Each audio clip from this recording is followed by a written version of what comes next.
The leisure and hospitality industry leads the pack with a grand total of 83,000 jobs. On the other hand, there were minor losses in financial activities and transportation and warehousing. Let's break down the most recent employment situation report to see how things have changed since last month. Hey, and welcome back. My name is Preston. I'm a professional recruiter in the technology industry. Another month has flown by. September 2022 is officially behind us. If you've been following my videos, you may know what this means. It's time for another look at the state of the job economy via the Bureau of Labor Statistics monthly employment situation report. These reports have been regularly released since around 1940, and they provide invaluable insight into the state of the labor force, the job economy, and the greater economy as a whole. They are especially helpful during periods of economic downturn or upheaval, providing tangible data that economists and lawmakers can use to successfully navigate tumultuous times. As you can imagine, these reports were especially helpful during the pandemic as they gave valuable insight into the economy during the unprecedented time. But even as we seem to be moving out of the pandemic, the potential for further economic turmoil remains. Long-time viewers will know the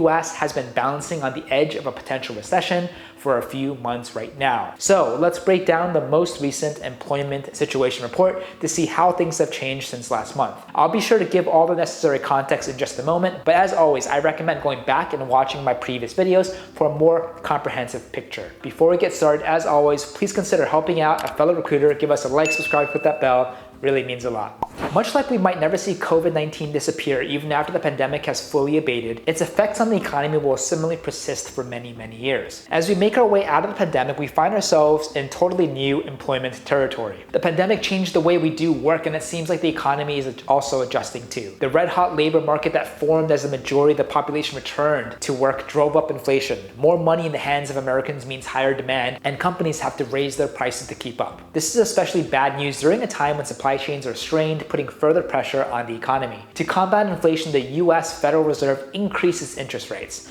This makes it more expensive for banks and corporations to borrow money, and ultimately means less money is being circulated overall, thereby cooling demand and in turn inflation. However, the effects of the pandemic have complicated things. ZipRecruiter economist Julia Pollack describes the current economic situation as a tale of two job markets. Industries that were impacted by closures and quarantines are now coming back, while tech and financial companies that flourished during the pandemic are actually struggling. This will make it slightly more difficult for the Federal Reserve. If they raise their interest rates too much, they could risk a full-blown recession. The BLS monthly jobs report. So where does the Bureau of Labor Statistics employment situation report comes in? Well, it's this report that policymakers will look to in order to come to a decision on what actions to take with the economy. What they're looking for are signs for a cooling job market. Fewer monthly added payrolls and slower wage growth means less money in the pockets of employees, lower demand, and decreased inflation, ultimately leading to cheaper prices for goods and services. It might seem odd that in this case we're hoping for lower wages and decreased payrolls. It's important to remember that this wouldn't be permanent. Once the economy has balanced out, there will be plenty of room for more sustainable growth without the threat of massive inflation. This is explained best by the president of the Minneapolis Federal Reserve, who states, quote, "Wage growth has got to be consistent with a stable economy. Wage growth is higher than you would expect for an economy delivering 2% inflation." With all that in mind, let's break down the report itself to see where we stand going into the last few months of 2022. Establishment data versus household data. The Bureau of Labor Statistics splits the employment situation reports into two sections, each with its own strengths and limitations. Gathered directly from employers themselves is establishment data, which is more accurate thanks to thorough reporting and a larger sample size, although there are less data points to work with. Conversely, household data is gathered from employees. It tends to be less accurate because the BLS cannot interview every single employee in the US. However, there is a much broader set of data points. Combined, these two sections give us a snapshot of the labor market that analysts can use to determine the state of the economy. By comparing this report to past ones, we can hopefully predict where the economy might be headed. Establishment data. Establishment data includes the total number of non-farm payrolls added for the month, which is one of the most important data points to consider. Non-farm payroll employment. The BLS reports that a total of 263,000 jobs were added in September, landing in between predictions between 250,000 and 285,000. The leisure and hospitality industry leads the pack with a grand total of 83,000 jobs, with employment in food and drinking places taking the top spot. Next up, we have healthcare, which added 60,000 jobs in September. The top sub-industries in this category were ambulatory health and hospitals. Professionals and business services added 46,000 payrolls, with major gains in sectors like temporary health services, investigation security, and scientific research and development. Conversely, there were losses in business support services, legal services, and advertising.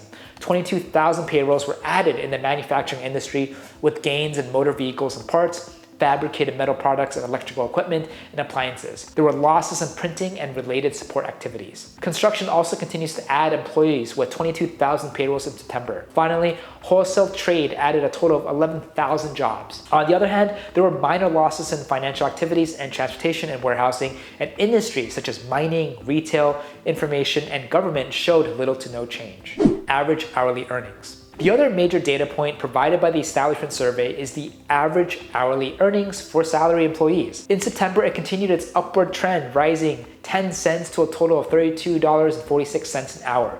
This marks a 5% increase year over year. Supplemental data.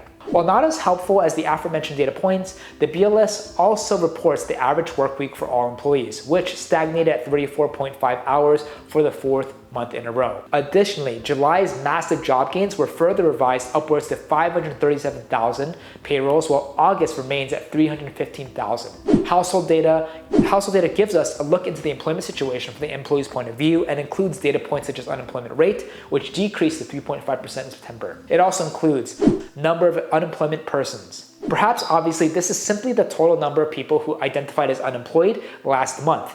In line with the unemployment rate, this number decreased to 5.8 million. This comprises both temporary and permanent layoffs, which the BLS also reports on. Temporary layoffs. Employees who are temporarily laid off expect to return to their roles are obviously identified as temporary layoffs, which totaled 758,000 in September. Permanent job losers. Conversely, employees who do not expect to return to their previous role as a result of being cut or replaced are counted among the permanent job losers. This decreased compared to last month's count, with a total of 1.2 million in September. Long-term unemployment. Employees who are unemployed for longer than 27 weeks are counted under long-term unemployment, which accounts for just over 18% of the entire unemployed population. 1.1 million employees identified as long-term unemployed in September.